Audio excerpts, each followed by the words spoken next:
Really, Rob? Another nickel hunt and fill episode? Yeah, we're trying to fill this book up. And we have 2 boxes to try and do it again.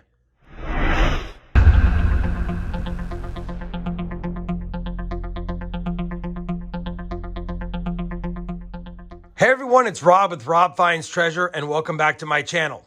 First and foremost, I want to thank the 95,000 subscribers who are subscribed to the channel. We're getting closer and closer to hitting that 100K mark where I have an epic giveaway. That being said, we do have another nickel hunt and album fill episode.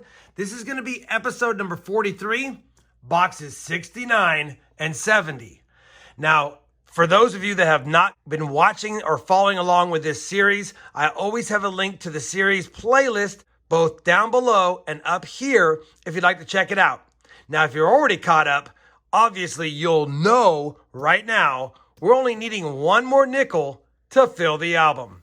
For those wondering what it is that don't know and didn't watch the series, we are missing the key date, of course, the 1950D. Now, we had quite the scare last episode where we found a 1950P, which I plugged in right here because it did upgrade the one I had existing.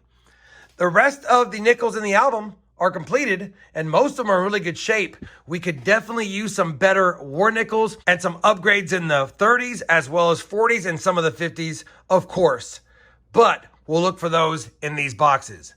Now, if for some reason we still don't get the 50D, which I'm not expecting, we're still going to do a nice nickel hunt, 2 boxes, 100 rolls. Maybe we'll find some silver. I'm hoping for a buffalo this time around because it's been a bit, and possibly that elusive V nickel where I've got like 5 or 6 in all of my nickel boxes.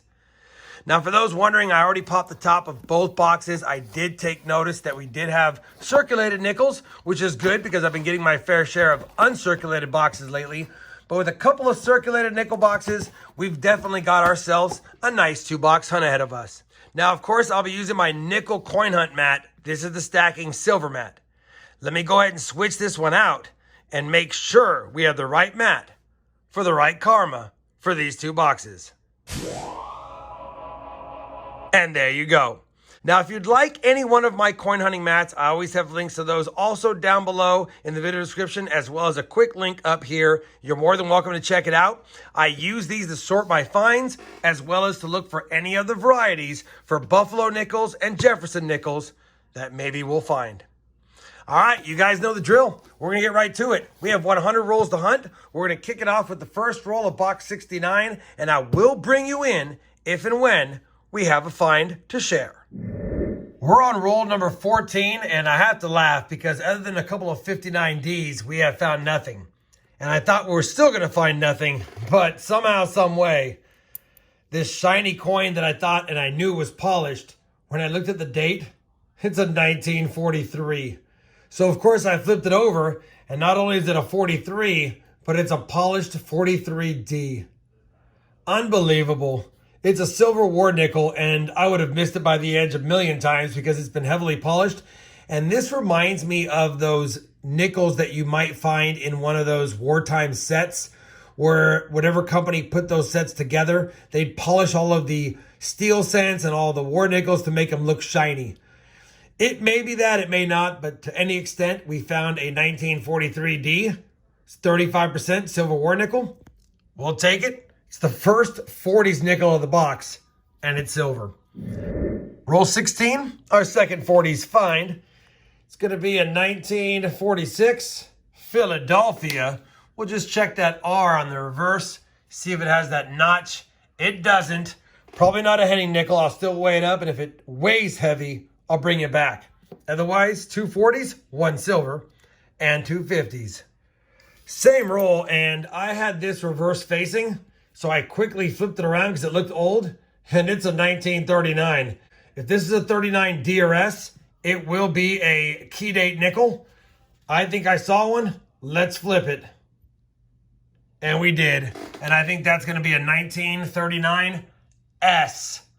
Too bad, though, it has some damage on the coin right here at 12 o'clock, or 6 o'clock, sorry.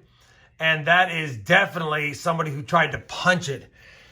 So despite being a key date nickel with that punch, it's basically almost common. Either way, it's a nice looking nickel. I don't think it'll upgrade the album, and it would have to be extremely nicer in the front to go ahead and warrant placing it in the album with that reverse. We'll take it though. A war nickel and a key date nickel through almost 16 rolls. Roll 18, another old Jefferson found, another 1946. And this one it's another Philadelphia. So let's just take a look at that R really fast. Nothing going on. If it weighs heavy, I'll bring it back. Otherwise, our second 1946 Philadelphia. Roll number 23, and it might be the box of damaged, nicer coins because we've got another 1949 this time with almost a hole in the center. 1949 Philadelphia, damaged, but still another find. Roll 28, and we're going to have a second war nickel, or at least I'm hoping we do because I'll be deleting this clip if we don't. But I just opened up roll 28, and I noticed a odd colored one in the center. Laid them out, and this one right there is looking a little silvery to me by the edge and more so by the obverse that I could see. And it is.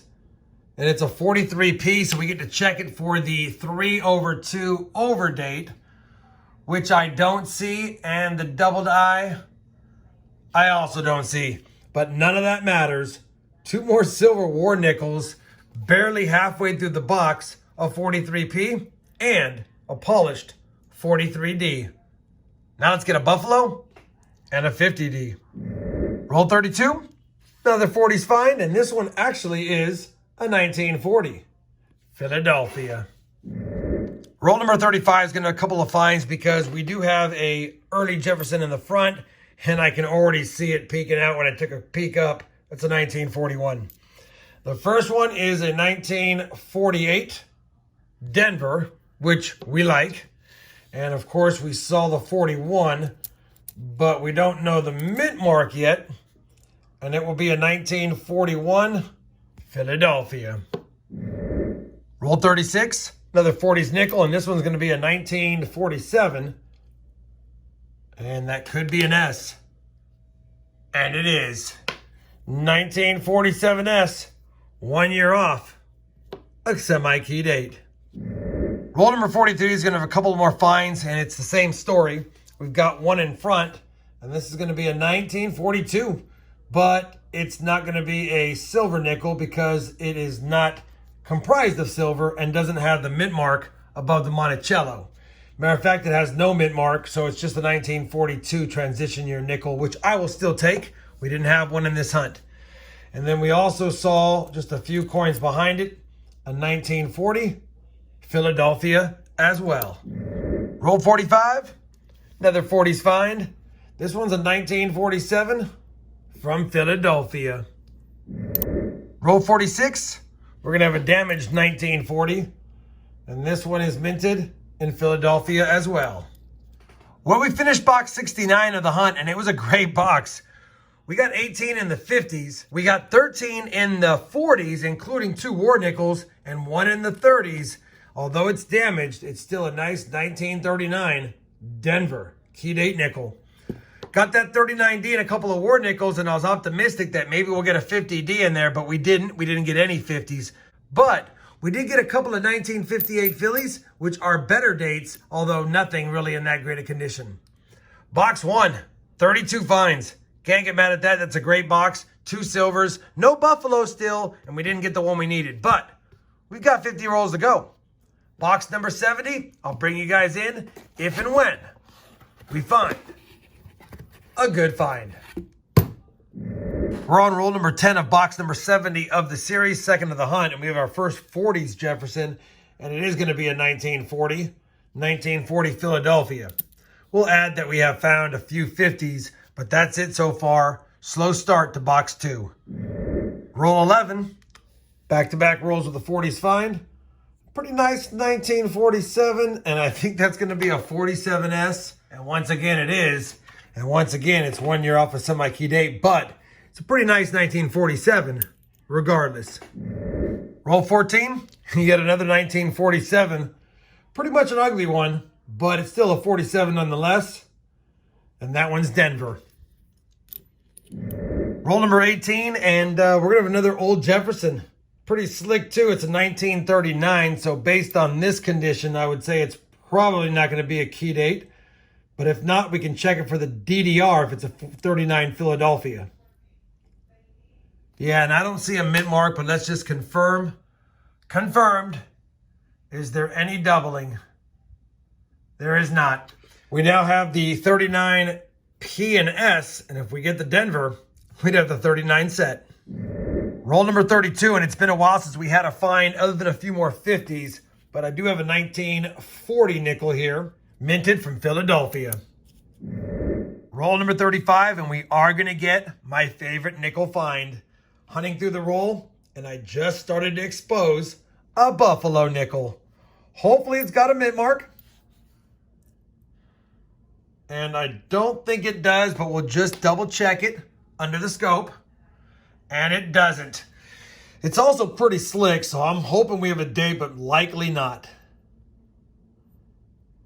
That's a tough one. Let's see if I can expose any date.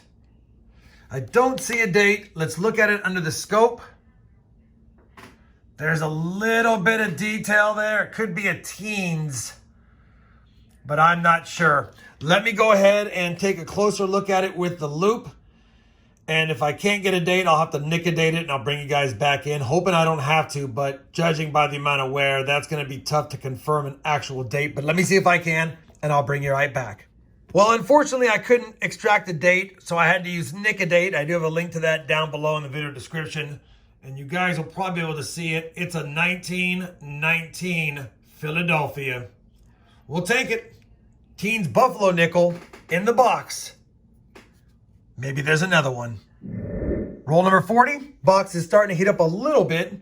We've got another 40s nickel, a 1940, and I believe that's Denver, which it is. 1940D, another one for the stack. We're on roll 50 of the second box of the hunt. We are going to have a Canadian nickel, and this one's going to be a 1999, and that's the year I like to party as well. Let's finish up this roll. If I have something else, I'll bring it back. Otherwise, we'll do a recap of the 2-box hunt. Well, that's going to do for the second box, and as you guys already have seen, we did not get the 50D, so we're not going to complete the album after 70 boxes. But that's okay. It was still a great 2-box hunt. We ended up with 2 war nickels, a Buffalo, a key date 39S, and a 39P. Overall, we had 25 in the 50s, 18 including those war nickels in the 40s, 2 30s, a Buffalo nickel, a Canadian nickel, and even a beautiful 1965, no full steps, but might be an upgrader in the album. Speaking of the album, let me comb through the finds, see if we have any upgrades. We know we didn't have any additions. I'll be right back in just a second. Well, I've combed through the finds, and I am at least proud to say we will upgrade that 54S. You can see by the hair detail, the one I want to replace is slightly better. So we will have at least one upgrade, but that's it. Still stuck on finding that 50D. But we're only 70 boxes down. I fully expect to be somewhere between now and 100 boxes, or at least that's what I'm hoping, until we find it. In the meantime, we'll keep hunting them, especially if we find buffaloes and silvers and key dates. At the end of the day, if you enjoyed this nickel hunt and album fill episode, episode 43, I would appreciate a thumbs up. And as always, everyone, happy hunting, and thanks for watching.